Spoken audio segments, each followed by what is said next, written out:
ఇప్పుడు ఇక్కడ ఒక చిన్న కాన్సెప్ట్ వచ్చింది అనమాట. ఆ కాన్సెప్ట్ స్కిట్ చేస్తారు. దాని స్టోరీ ఏంటి అనేది మేము మీకు తర్వాత ఎక్స్ప్లెయిన్ చేస్తాం. ఓకేనా?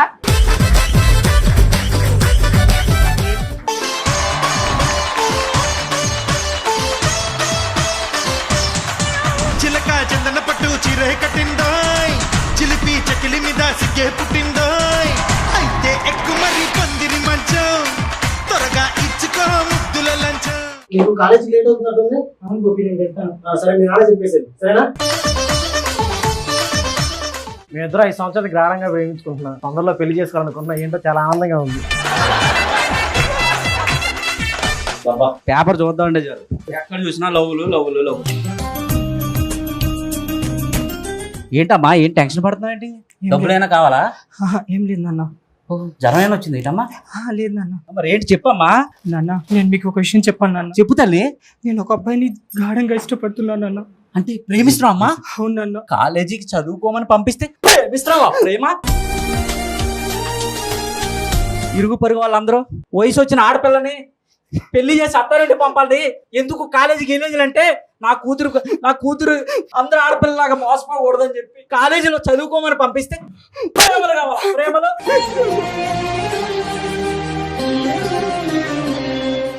నాన్న, తను చాలా మంచోడు నాన్న. వస్తే పిచ్చిదానా, ప్రతి ఒక్కరూ ప్రేమిస్తున్నారు. ఒక్కరు కాపురం అన్నా నిలబడినట్టు ఎక్కడన్నా విన్నావా? లేదు నాన్న, తను చాలా మంచోడు నాన్న.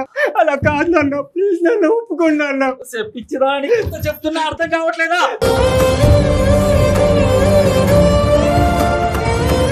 ఎక్కడో ఆడపిల్ల ఎందుకే, మీ అత్తను తీసుకోవే. నీలాగే కాలేజీలో చదువుకుంటారంటే జాయిన్ చేస్తే ప్రేమ ప్రేమ అని చెప్పి ఎవరినో పెళ్లి చేసుకొని వెళ్ళింది. ఆడు సంవత్సరం జరగక ముందే నా చేతుల్లో శవాన్ని పెట్టాడే.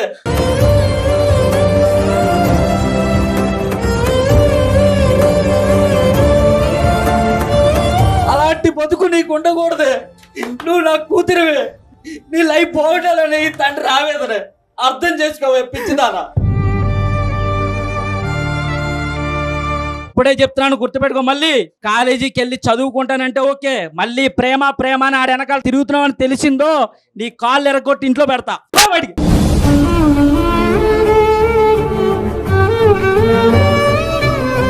మా నాన్న ఇలా అర్థం చేసుకుంటాడు అనుకోలేదు. చిన్నప్పటి నుంచి నేను ఏమడిగినా గానీ చెప్పకుండానే తీర్చాడు. నా గోపి విషయంలో కూడా ఇలాగే చేస్తాడు అనుకున్నాను. కానీ నా గోపి లేని ఈ జీవితం నాకొద్దు. నేను నా ఇంట్లో నుంచి నేను వెళ్ళిపోతాను.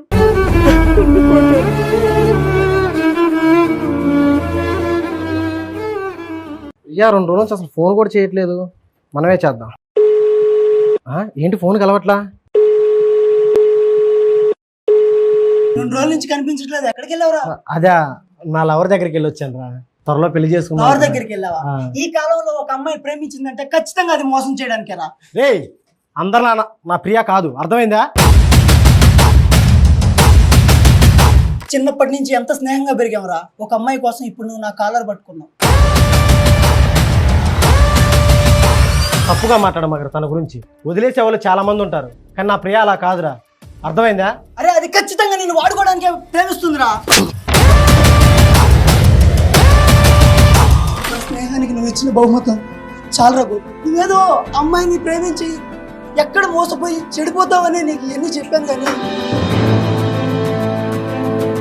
ఈ స్నేహం కోసమే చెప్పాను రా. మాకు తెలిసా నువ్వు వెళ్ళవే. ఓకే, అంత చెప్పొచ్చాడు నలుగురు. తెలుసుకోరు.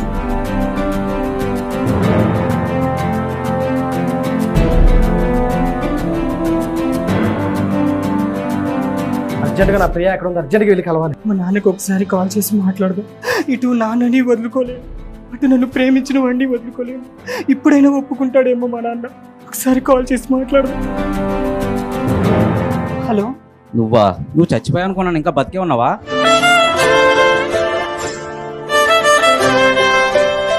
ఒప్పుకోండి నాన్న. నాకు ఇంకేం చెప్పొద్దు, నన్ను కాదని వెళ్ళిపోయావు కదా. లేకపోతే బతకలేను నాన్న. నేను కావాలన్నప్పుడు అన్న వదులుకో, లేదంటే నన్నన్న వదులుకో. నాన్న,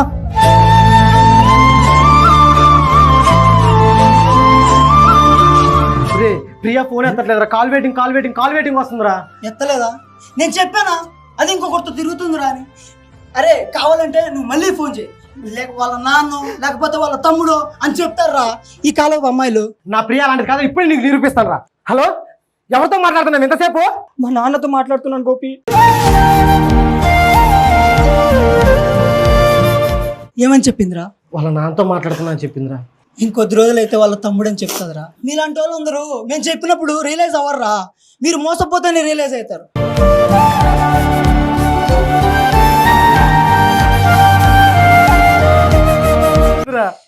ప్రాణం కంటే ఎక్కువగా ప్రేమించాడు రా తండ్రి.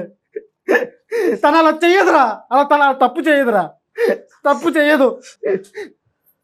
హలో గోపి ఏంటి మళ్ళీ చేస్తున్నాడు, అస్సలు అర్థం చేసుకోడు. ఎవరితో మాట్లాడుతున్నావు అంతసేపు?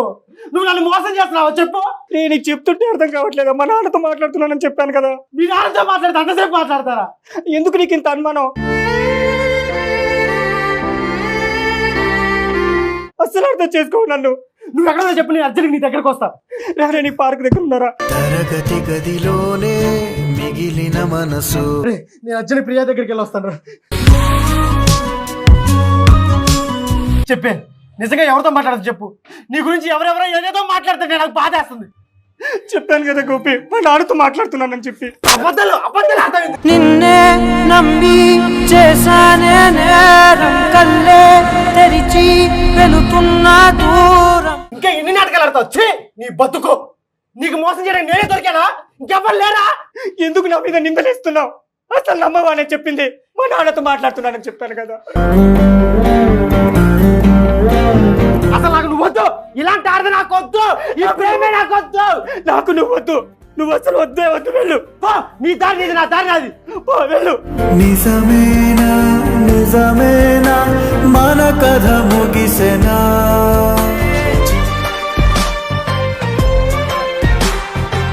ఇది రియల్. ఇది ఇప్పుడు ఇలానే జరుగుతుంది. అంటే చెప్పుడు మాటలు చెప్పేది వాళ్ళు తప్పో, చెప్పుడు మాటలు వినే వాళ్ళది తప్పో, ఎవరిది తప్పో తెలియదు. కానీ అంటే ఒక ఇద్దరిని ఎడదీస్తే మధ్యలో వాళ్ళకి వచ్చే ఆనందం ఏంటో నాకు తెలీదు. ఒక అమ్మాయి మీద నేను చెప్తున్నాను, ఒక అమ్మాయి మీద ఊరికే మాట అనేస్తారు.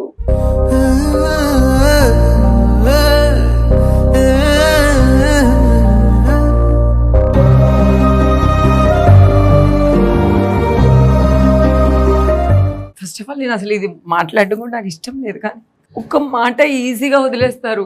కానీ అమ్మాయి ఇంట్లో ఉండి ఎంత సఫర్ అవుతుందో ఎవరికి చెప్పుకోలేదు. ఎందుకంటే మన ఇష్టపడే వాళ్ళే అట్లా మాట అన్న వాళ్ళకి రియాలిటీ ఏంటో తెలియకుండా పక్కన వాళ్ళు ఏదో మాట చెప్పేస్తారు. ఆ పక్కన వాళ్ళ గురించి నేను మాట్లాడుతున్నా ఈరోజు. ప్లీజ్ దయచేసి అమ్మాయిల్ని అనుమానించొద్దు. ఫస్ట్ అర్థం చేసుకోండి, అదేంటో క్లియరా, అది నిజమా అబద్ధమా తెలుసుకొని మాట్లాడండి ప్లీజ్ దయచేసి. మన స్టూడెంట్స్ లోనే ఎవరో ఇద్దరు కప్పులు అలా ఉన్నారని తెలిసింది. మీలో ఎవరికైనా ఇట్లా జరిగిందా ఎప్పుడైనా? ఏం జరిగింది? నేను ఫ్రెండ్స్ మాటలు నమ్మి దూరం పెట్టి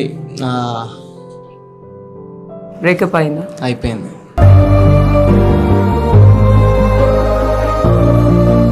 సో ఎక్కడో లేరు, ఇక్కడే ఉన్న వాళ్ళే చూడండి ఎంత బాధపడుతున్నారో. ఎందుకు బ్రేకప్ చేసుకున్నారు? ఆమెకి ఓన్లీ ఫ్రెండ్స్ అందరు బాయ్సే ఉన్నారు. నువ్వు నీతో మాట్లాడుకుంటూ అందరితో మాట్లాడుతుంది, నీతో ఇక్కడ ఉన్నా అని చెప్పి బయటికి వేరే వాళ్ళతో వెళ్తుందని అలాగా చెప్పి సో అది ఇప్పుడు అది రియలా, అది నిజమా అబద్ధం అనేది మీకు తెలిసిందా? తెలిసింది. అది నిజమా అబద్ధమా? అమ్మాయి అబద్ధం. బాధపడుతున్నారా?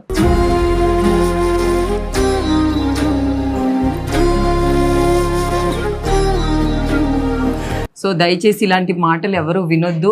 ఏదైనా మీకు ఏ ప్రాబ్లం వచ్చినా ఒక్క 5 minutes టైం తీసుకొని ఆ అమ్మాయిని పక్కకు పిలిచో, అబ్బాయిని పక్కకు పిలిచో, ఇది రియలా కాదా, అది ఎంతవరకు నిజమని మాట్లాడి క్లియర్ చేసుకుంటే, అది లవర్సే కాదు ఫ్యామిలీ మెంబర్స్ అయినా అవ్వచ్చు. ప్లీజ్ క్లారిటీ తీసుకోండి. పక్కన వాళ్ళ మాటలు ఎప్పుడు వినొద్దు. చాలా సూపర్. మా సెకండ్ రౌండ్ కి ఇదే హైలైట్ సెగ్మెంట్ అన్నమాట. సూపర్, చాలా బాగా చేశారు. సక్సెస్ఫుల్ గా 2 రౌండ్లు కంప్లీట్ చేసుకున్నాం కాబట్టి అసలు మన show main concept, main round ఇదే, 3rd రౌండ్ మనసంతా నువ్వే రౌండ్. మనకి కొన్ని బ్రేకప్ స్టోరీస్ వస్తాయి మన వాట్సాప్ నెంబర్కి. వాళ్ళకి ఫోన్ చేసి వాళ్ళతోనే డైరెక్ట్గా మాట్లాడి అసలు ఏం జరిగింది ఏంటి అనేది తెలుసుకుని చేస్తాం. అదే ఈ 3rd రౌండ్. సో ఇంక లేట్ చేయకుండా 3rd రౌండ్లోకి వెళ్ళిపోదాం. మనసంతా నువ్వే మనసంతా నువ్వే. మన ఈ థర్డ్ రౌండ్ మనసంతా నువ్వే రౌండ్కి ఒక ఆమె తన లవ్ బ్రేకప్ని వాట్సాప్ చేసింది. సో ఆమెతోనే మాట్లాడి అసలు ఏమైంది ఏంటనేది ఒకసారి తెలుసుకుందాం. హలో హలో నమస్తే అమ్మా, మేము మనసంతా షో నుంచి కాల్ చేస్తున్నాము. ప్రాబ్లం ఏంటో తెలుసుకుందామని. నా పేరు స్వాతి మేడం. ఓకే, నేను వర్షాన్ని మాట్లాడుతున్నాను. సో మీ Okay, ప్రాబ్లం madam. ఏంటో చెప్పండి. ఒక 4 years ago ముందు ఇన్స్టాగ్రామ్ లో ఒక అబ్బాయి పరిచయం అయ్యాడు మేడం. ఓకే 1 month దాకా ఫ్రెండ్లీగానే మాట్లాడుకున్నాము. 1 month తర్వాత తను ప్రపోజ్ చేశాడు. లేదు నేను ఫ్రెండ్లీగానే చూసానని చెప్పేసి 6 months వరకు నేను తనని దూరం పెట్టేశాను. అసలు ఇన్స్టాలో బ్లాక్ చేసి అన్ని చేశాను. తర్వాత లేదు నేను ఫ్రెండ్ గానే ఉంటాను, అసలు లవ్ చేయను నిన్ను, నువ్వు నా ఫ్రెండ్ బెస్ట్ ఫ్రెండ్ అంటే ఒక 3 months తర్వాత నెంబర్ ఇచ్చిన తర్వాత 6 months తర్వాత మళ్ళీ ప్రపోజ్ చేశారు. ఇట్లాగే చేసిన తర్వాత నేను మా పేరెంట్స్ కి కంప్లైంట్ చేసి ఇట్లా ఒక అబ్బాయి ఇన్స్టాలో ఫ్రెండ్ అనుకుని మెసేజ్ చేశానమ్మా, ఇప్పుడు లవ్ చేస్తున్నా అంటున్నాడు అంటే మా మమ్మీ మాట్లాడారు తనతో, వార్నింగ్ ఇచ్చారు. ఇట్లా తప్పు బాబు, ఇట్లా మా అమ్మాయికి అయితే ఇష్టం లేదు వద్దు అని చెప్పేసి అంటే ఒక 3 months అయితే దూరం ఉన్నాడు. తను కూడా దూరం ఉన్న తర్వాత మళ్ళీ ఒక 3 months తర్వాత మళ్ళీ నా నెంబర్ పడడం, మళ్ళీ ఫోన్ చేయడం, ఏ నెంబర్ పడితే ఆ నెంబర్ తో ఫోన్ చేయడం చేశాడు. సరే ఇన్ని రోజుల నుంచి నా చుట్టూ తిరుగుతున్నారు కదా అని చెప్పేసి నేను యాక్సెప్ట్ చేశాను మేడం. 1 year తర్వాత యాక్సెప్ట్ చేశాను. 2 years బాగున్నాడు మేడం. అంటే ఇద్దరం రిలేషన్స్ లో ఇద్దరం బానే ఉన్నాం మేడం. తను లేకపోతే నేను లేను అన్నంత వెళ్ళిపోయాను. ఇంట్లో తెలిసింది ఇట్లా అబ్బాయితో మళ్ళీ మాట్లాడుతున్నానని చెప్తే తనకి చెప్పా ఇట్లా ఇంట్లో గొడవ అవుతుంది అని చెప్పాను మేడం. తను అన్నాడు ఒక 2 days ఆగినానా, వెళ్ళిపోదాం మనం, వెళ్ళిపోయి పెళ్లి చేసుకున్నాం అని చెప్పారు తను.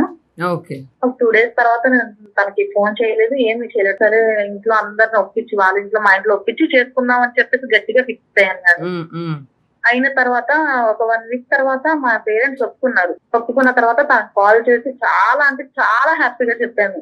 హ్యాపీగా మన ఇద్దరం పెళ్లి చేసుకోబోతున్నాం, ఇంకా మా ఇంట్లో ఒప్పుకున్నారు. వాళ్ళ ఇంట్లో అడిగితే లేదు తను అన్నాడు మా మమ్మీకి క్యాన్సర్ ఉంది, నేను పెళ్లి చేసుకోలేను. సార్ యాక్చువల్లీ వాళ్ళు ముస్లిమ్స్ సార్.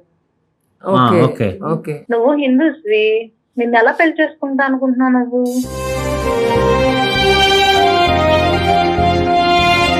నేను జస్ట్ నేను టైం పాస్ గా చేశాను, నువ్వు ఇంత సీరియస్ తీసుకుంటావని నాకు తెలియదు కదా, అందుకే ఇప్పుడు వదిలించుకుంటున్నాను. నువ్వు వదులుకుంటావా లేదా నన్ను చచ్చిపోమంటావా? అదేంటి సరే నీకు ఇష్టం లేదు అంటున్నావు, నేను మీ పేరెంట్స్ తో మాట్లాడతాను, ఇట్లా అన్ని ప్రూఫ్స్ ఉన్నాయి కదా, నీ ఫొటోస్ నీ కాల్ రికార్డింగ్స్ అన్ని నా దగ్గర ఉన్నాయి, మీ మమ్మీకి చెప్తా, నువ్వు మా ఇంటికి వెళ్ళి నా గురించి చెప్పు, నేను నీ పేరు రాసుకుని సూసైడ్ చేసుకుని చచ్చిపోతా. దాంట్లో మొహమాటం లేదు. మా ఇంట్లో నేను మంచోడిననే తెలుసు, ఇట్లాంటి వాడిని తెలియదు. నువ్వు ఇట్లా చెప్పావనుకో నేను సూసైడ్ చేసుకొని చచ్చిపోతా. అసలు చాలా నాకు గుండె ఆగిపోతుంది సార్. ఇప్పుడు మీకు చెప్తాను కూడా, తను ఎంత నమ్మానంటే తను నా జీవితం అనుకుని నా చెయ్యి మొత్తం కోసేసుకున్నాను మేడం. నేను హాస్పిటల్ 3 days ఉన్నా. 3 days హాస్పిటల్ అడ్మిట్ అయితే మా అన్నయ్యలు వెళ్ళి తనకు చెప్తే చచ్చిపోయిందా బతుకుందా తను ఇంకా? అసలు ఈ షో ద్వారా మీరు అబ్బాయికి ఏం చెప్పాలనుకుంటున్నారు? మీ అందరికి చెప్పేది ఒకటే మేడం, ఒకసారి ముందు తను పెళ్లి చేసుకుంటా అనే ధైర్యం చెప్తేనే లవ్ చేయండి ప్లీజ్. ఎవరికన్నా ఇదే చెప్తున్నాను.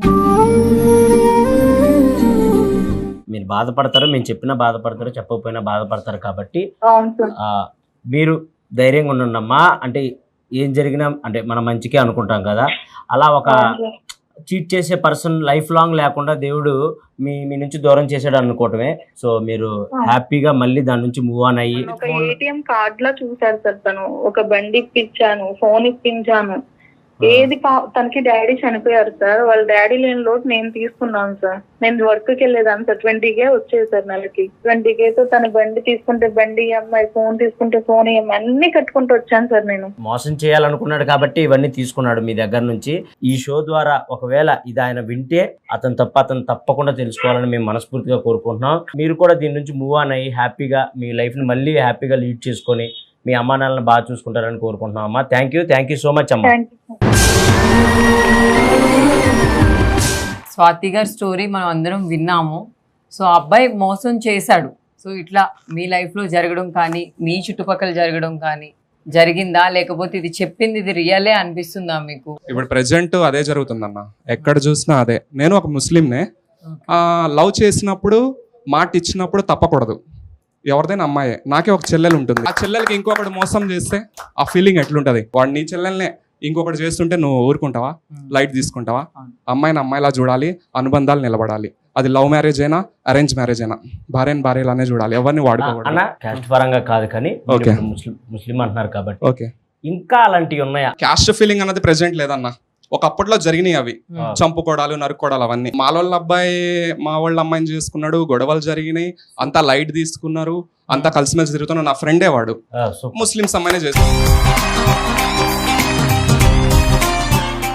అది ఒక రీజన్ అంతే, అమ్మాయిని వదిలించుకోవడానికి కానీ లేదా అబ్బాయిని వదిలించుకోవడానికి కానీ అదొక రీజన్. మీ క్యాస్ట్ వేరు, అసలు ఈ రోజుల్లో అది లేనే లేదు. అలాంటి మాటలు చెప్పే అబ్బాయిలు అసలు నమ్మొద్దు, అమ్మాయిలు కూడా అసలు నమ్మొద్దు. సో మీకు ఆల్మోస్ట్ అబ్బాయిదే తప్పు, కానీ ఏ అమ్మాయినా జాగ్రత్త పడండి. ఒక్కడు మిమ్మల్ని లవ్ చేశాడంటే మీకు ఇష్టం ఉంటే యాక్సెప్ట్ చేయండి, లేకపోతే వాడు నేను బెస్టీగా ఉంటా అంటే దాన్ని అసలుకి వదిలేసేయండి. ఎందుకంటే నీకు పెళ్ళై నీకు పిల్లలు పుట్టినా వాడు నిన్ను లవర్గానే చూస్తాడు, నిన్ను ఒక ఫ్రెండ్లా ఎప్పటికీ చూడలేడు. అది మీరు రియలైజ్ అయితే మీకే మంచిది. అదొకటే నేను చెప్తాను. చూశారు కదా, ఇది ఈ వారం మా మనసంతా నువ్వే ఎపిసోడ్. సో నెక్స్ట్ వీక్ మరొక ఇంట్రెస్టింగ్ లవ్ స్టోరీతో, రియల్ స్టోరీస్తో మీ ముందుకు వస్తాం. సో మీలో కూడా ఎవరికైనా రియల్గా ఇలాంటి బ్రేకప్ స్టోరీస్ ఉన్నా మాకు కింద ఉన్న వాట్సాప్ నెంబర్కి కాల్ చేయండి లేదా మెసేజ్ చేయండి. మీ బ్రేకప్ స్టోరీని మాతో పంచుకోండి. Thank you so much. మా థర్డ్ రౌండ్ కూడా అయిపోయింది కాబట్టి ఈరోజు ఈ ఎపిసోడ్లో బాగా ఎంటర్టైన్ చేసిన వాళ్ళని మేము చిన్న గిఫ్ట్ ఇవ్వాలని అనుకుంటున్నాం. అబ్బాయిల నుంచి ఒకరికి, అమ్మాయిల నుంచి ఒకరికి ఒక చిన్న గిఫ్ట్ మా మనసంతా నువ్వే తరపు నుంచి గిఫ్ట్ ఇద్దాం అనుకుంటున్నాం. సో అమ్మాయిల నుంచి నేనైతే తనని పిలుస్తాను పైకి. ఒకసారి రా తల్లి. బేసిక్గా మా కోసం అంత ఓపిక్గా, ఎంత చెమటలు పడుతున్నా, మీ హెల్త్ అలా ఉన్నా కూడా పర్లేదన్నా నేను కూర్చుంటాను, ఫుడ్ కూడా ఈ టైం వరకు తినకుండా ఉన్నారు. థ్యాంక్ యూ సో మచ్ అమ్మా, మా షోని అంతలా ప్రేమిస్తున్నందుకు, అంతలా ఆదరిస్తున్నందుకు థ్యాంక్ యూ సో మచ్. ఆ గిఫ్ట్ తీసుకురాబ్బా, బాగా ఎంజాయ్ చేసినందుకు మీకు ఈ చిన్న గిఫ్ట్ ఒకసారి ఓపెన్ చేసి చూడండి.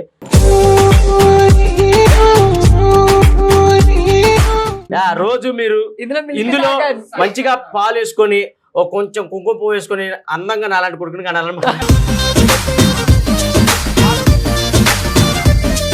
అబ్బాయిల నుంచి అన్న మీరు మా వాళ్ళందరికీ క్లారిటీ ఇచ్చారు, రియల్ స్టోరీ చెప్పారు కాబట్టి మీకు ఈ గిఫ్ట్.